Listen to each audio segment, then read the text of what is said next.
Ethan took in the room before him, his bedroom, his sanctuary.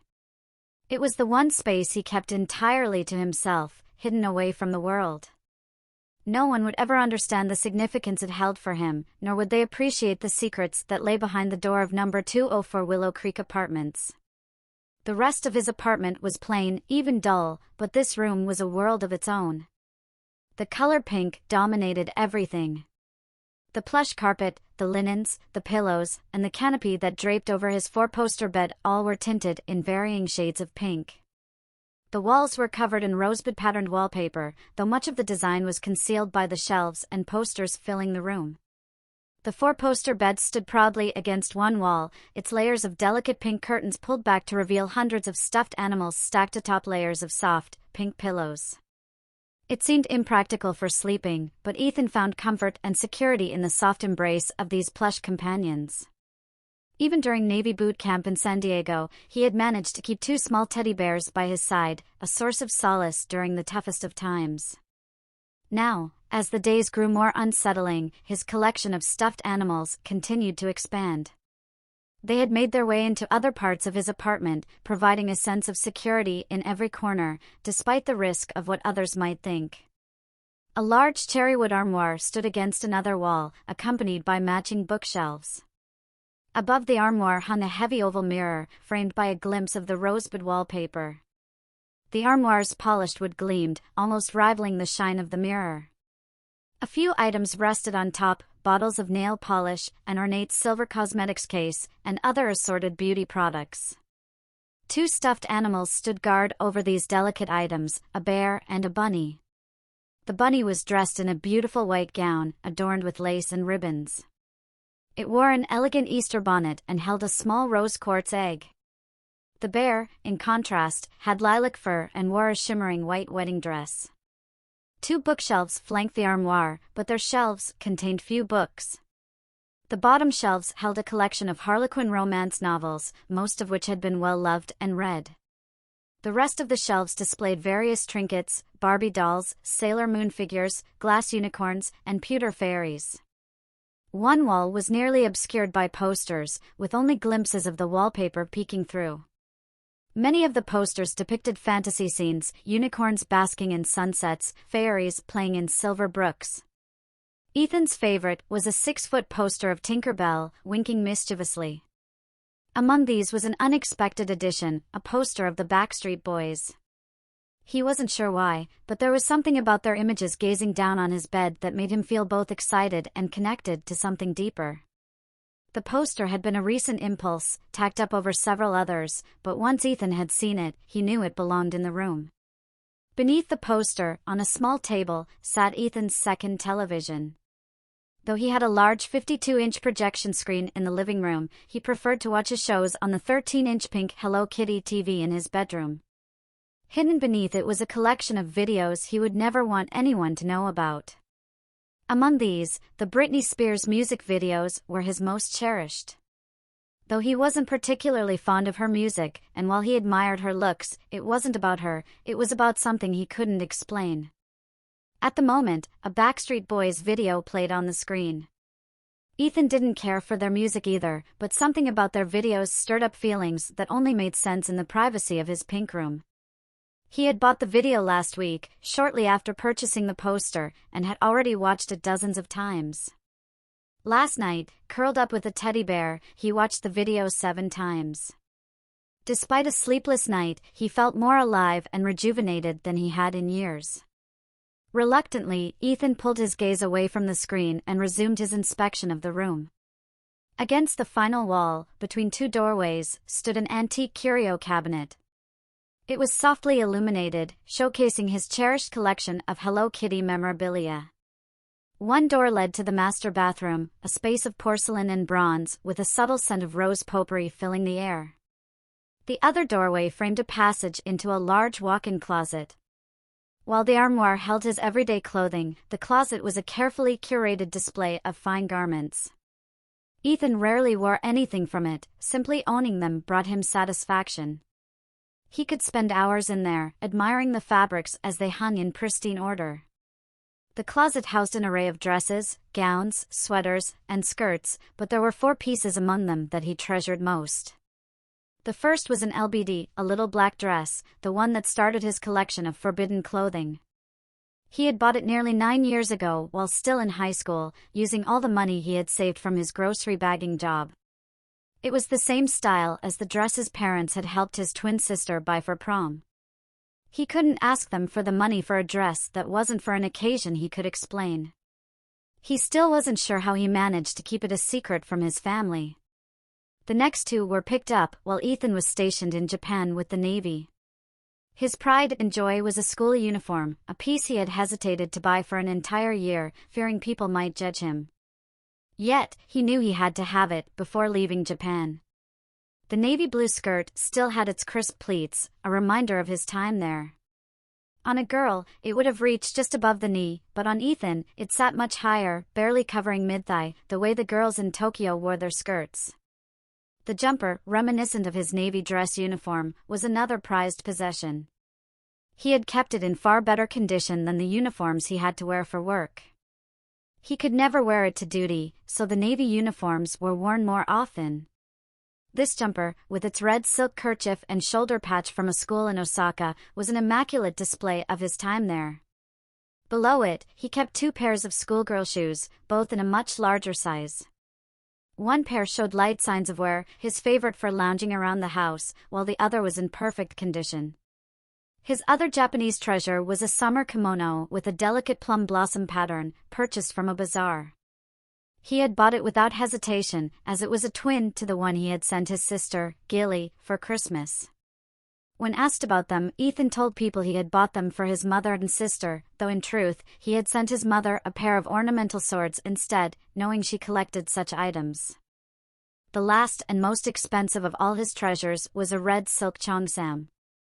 This traditional Chinese dress, which turned even the most ordinary woman into a vision of exotic beauty, was more seductive than elegant. With high slits on both sides, a high collar, and delicate gold embroidery, it was a striking piece. The tiny golden phoenix clasps matched the embroidery, making it all the more stunning. Of all the garments he owned, this cheongsam was the one Ethan wished he could wear the most. However, even if he had the courage, there was no way his tall frame would ever fit into it. Ethan had fallen in love with the allure of the Chinese dress after watching a few Devil Hunter Yoko tapes, and had spent 3 paychecks commissioning a custom cheongsam. While similar in cut and fabric to the outfit worn by the anime character, its style and intricate embroidery far exceeded the simple yin-yang design that adorned Yoko's attire.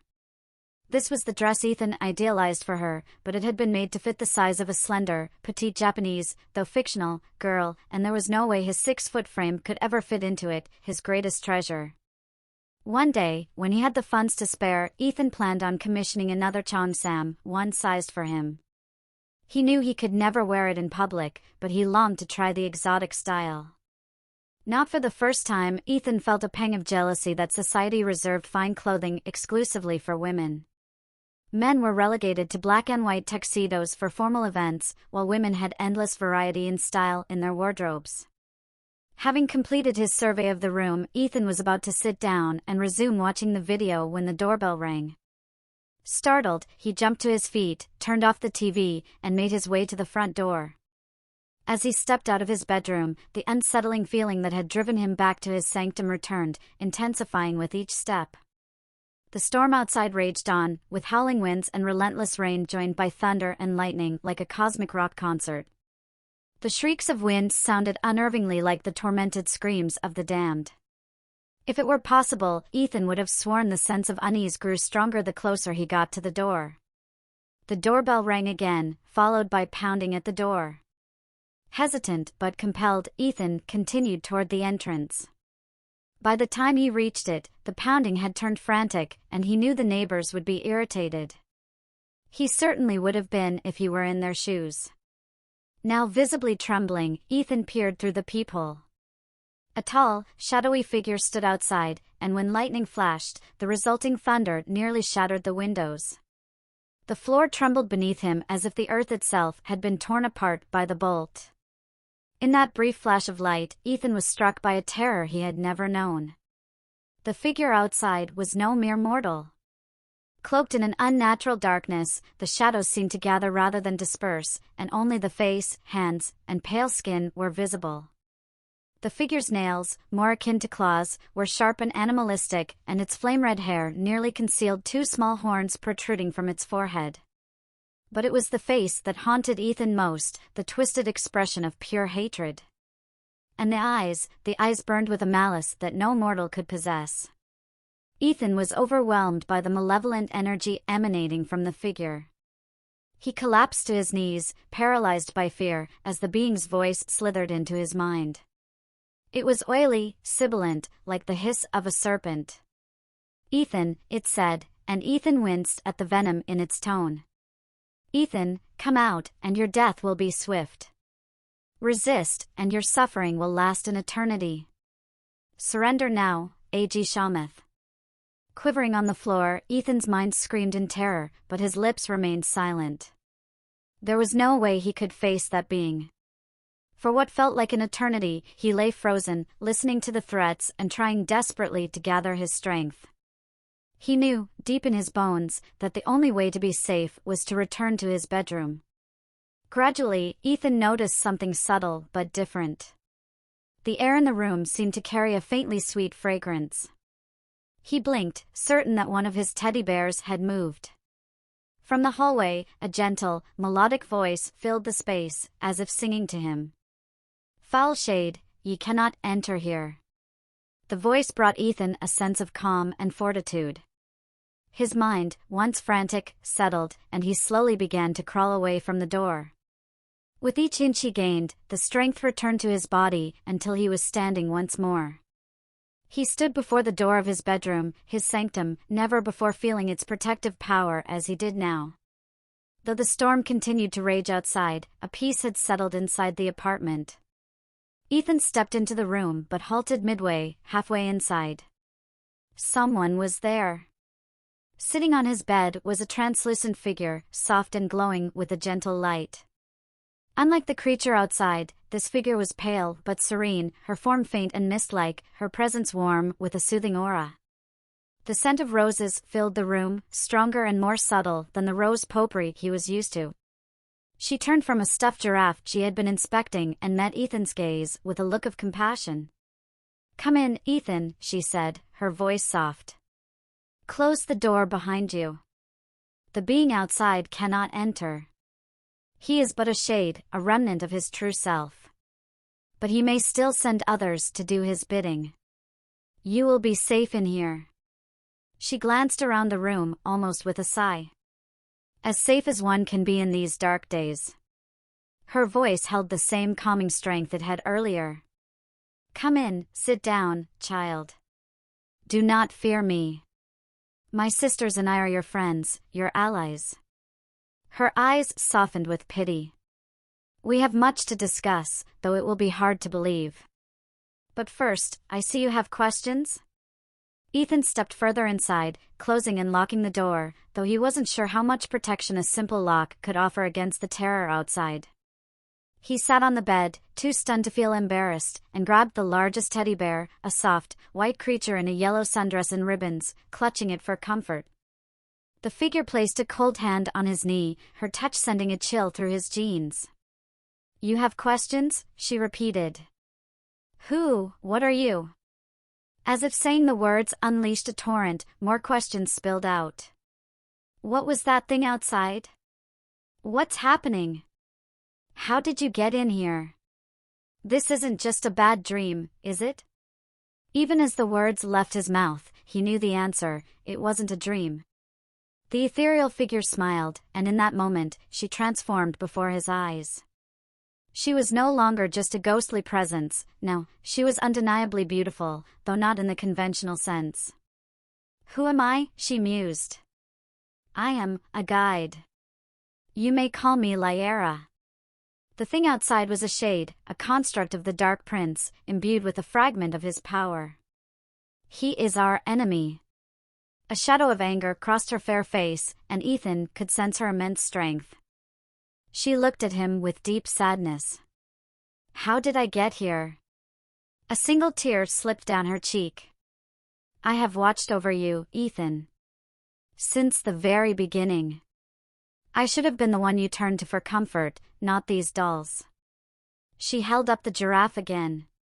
When you were sick with the measles, he kept you company, not me. Lyra wiped away another tear. Oh, how that hurt, how often I wished to reveal myself, but the five had decreed otherwise. They had hoped. She shook her head, her voice faltering. But their hopes were in vain. The dark day has come, and you are unprepared. Ethan was about to ask what she meant, but Lyra raised her hand. Let me explain. This may be difficult to believe, she said, glancing around the room as if searching for something. Or maybe not, but you are special, Ethan. Different from others. She wiped another tear from her eyes. I think I should start from the beginning.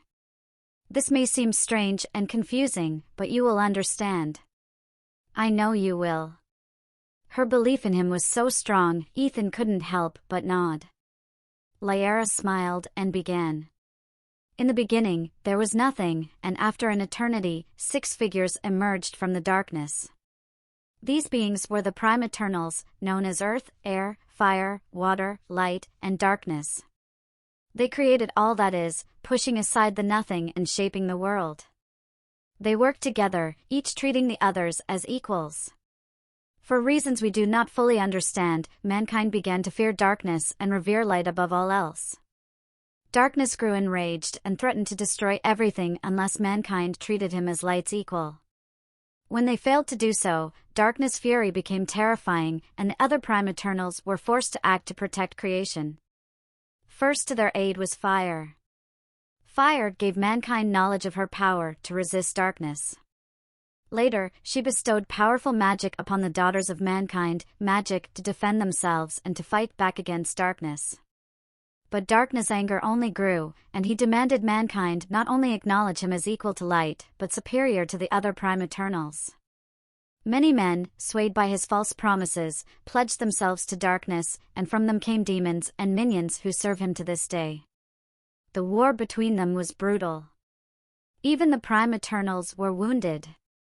Darkness stood ready to destroy light, but one woman stood her ground, Tiana. She had just received fire's blessing, and without fear, she repelled darkness time and again, eventually driving him from the battlefield. The cost was too much for any mortal to bear. After she defeated the wounded darkness, Tiana collapsed. As she did, 5 drops of her blood fell onto Light's wounded form. He blessed her, and those 5 drops transformed into 5 crimson-haired women. Fire's blessing stayed with them and their descendants. These 5 became known as the Tiaran, the Sisters of Flame. Later, they were called warrior witches. Tiana's spirit rose from her body and guided the Tiaran, teaching them both warfare and witchcraft. When a Tiaran dies, her spirit remains, serving as both guide and friend to the next generation of sisters. Lyra paused. Are you still with me?